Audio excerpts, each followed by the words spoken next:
Hello everyone, and welcome back to Bioinfo Tips. In today's video, we're diving into a very important and powerful topic in bioinformatics and life sciences data analysis, the survival analysis. If you ever wondered how to analyze the time until an event occurs, whether it's patient's death, the failure of a treatment, or the time until a disease recurs, then you're in the right. Today, we're going to focus on one of the most common and intuitive techniques, the Kaplan-Meier curves.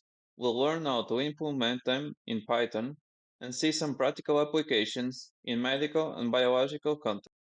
Before we start coding, let's quickly understand what survival analysis is.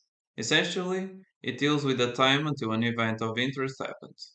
What makes this analysis special is how it handles censoring. Imagine a clinical study where we follow patients for a certain period. Some patients might complete the study without the event, let's say death, occurring.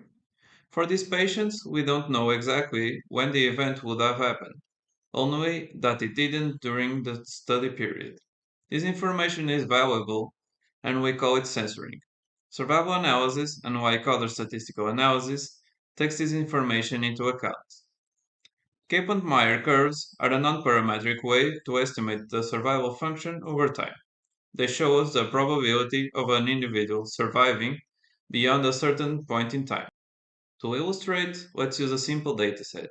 Imagine a study on the survival of patients with a certain disease.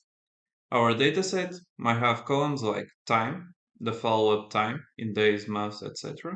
Event, a binary variable indicating if the event occurred, example 1 for occurred, 0 for censored. Treatment, the treatment group for the patient was assigned to, example A or B. In this example, for the first patient, the event occurred at time 30. For the third patient, at time 45. The event did not occur, censored.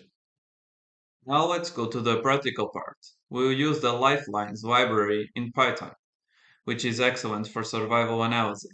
If you don't have this library, install it using the code pip install.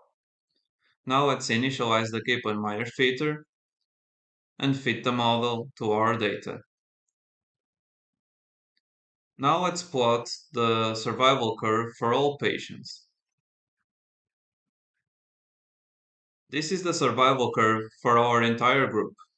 We can see how the probability of survival decreases over time. Now let's compare groups. Often we want to compare survival between different groups, like our treatment groups A and B. We can do this easily.